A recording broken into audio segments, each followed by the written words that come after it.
بسم الله الرحمن الرحيم الحمد لله الذي نفع قلوبنا بشرع الأنوار محبة الأنبياء بدأنا له متمسكين بالآية المتضمنة الذي رزقه ومدته على الأنبياء والأنبياء الصلاة والسلام على محمد رسالة الأحياء القاسم محمد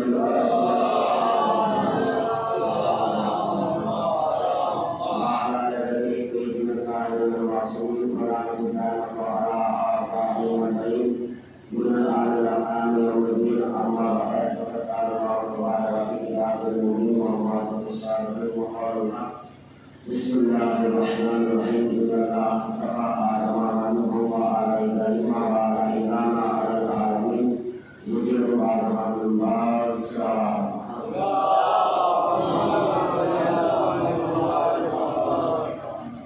تمام الدستوري پروردگار کریم ہے جو تمام عالمین کا رب ہے، اس کے علاوہ کوئی نئی عبادت نہیں ہے، اور محمد مصطفیٰ صلی اللہ علیہ وآلہ وسلم اس کے محبوب اور اس کے حبیب آخری نبی ہے، اور حضرت علی علیہ السلام رسول اللہ صلی اللہ علیہ وآلہ وسلم کے خلافت سے خلیفہ ہیں۔ درود پر محمد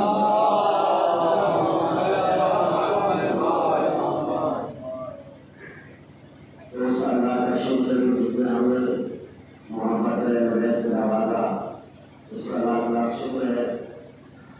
آپ کسی بھی ملک میں دیکھیے گا کہ جہاں پر بھی ملک میں جاتے ہیں تو اس کا پرچم الگ ہوتا ہے، ہر کسی ملک کا علم جسے جھنڈا کہا جاتا ہے الگ ہوتا ہے۔ امریکہ کا الگ ہے، پاکستان کا جھنڈا الگ ہے، انگلینڈ کا الگ ہے، سری لنکا کا الگ ہے، انڈیا کا الگ ہے، تمام جتنے بھی ملک ہیں ان سب کا جھنڈا الگ الگ نظر آتا ہے۔ آپ کہیں بھی دیکھیے گا، لیکن خدا کی قسم اگر آپ علم کو دیکھیں تو امام حسین کا علم وہی امریکہ میں نظر آئے گا، وہی لندن میں نظر آئے گا، وہی سری لنکا میں نظر آئے گا، وہی ہندوستان میں نظر آئے گا۔ یہ بھی حسین ہے جو ماشاءاللہ نہ کہیں بھی بجتی اور نہ بھی بجتی بس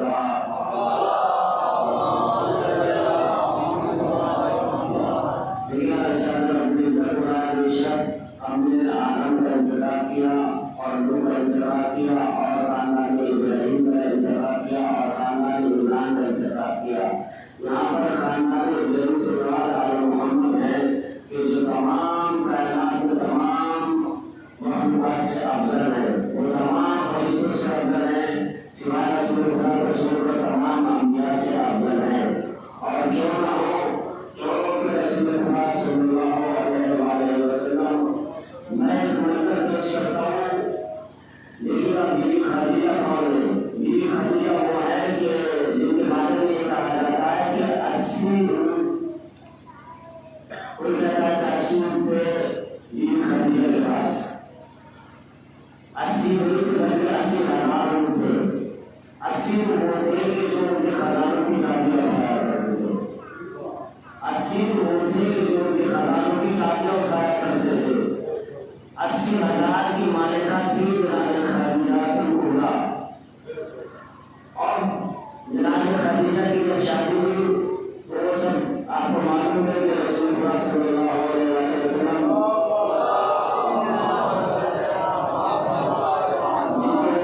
ہمارے لیے کہا جاتا ہے کہ اے رسول ہم نے تمہیں تنبل سکھا کر ولی کر دیا، اب یہ بیوی خدیجہ الکبریٰ ہے، اب مجھے محشر ہو اور محشر کا میدان ہو، اب رسول اللہ صلی اللہ علیہ وسلم تشریف لائیں تو مجھے یہ بتائیے کہ جب رسول اللہ تشریف لائیں گے کیا آدم کھڑے رہیں گے، کیا آدم بیٹھے رہیں گے، کیا نوح بیٹھے رہیں گے، کیا ابراہیم بیٹھے رہیں گے؟ نہیں، جب رسول اللہ تشریف لائیں گے تو آدم کھڑے ہوں گے۔ اگر آدم کھڑے ہوں گے تو کیا ان کی امت بیٹھی رہے گی؟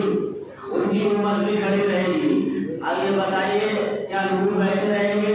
نہیں، نوح بھی کھڑے ہوں گے اور نوح کی امت بھی کھڑے ہوں گی۔ اسی طرح سے اگر جناب عیسیٰ کھڑے ہوں گے جناب محمد مصطفیٰ صلی اللہ علیہ وسلم نے تو ان کی امت بیٹھی رہے گی، نہیں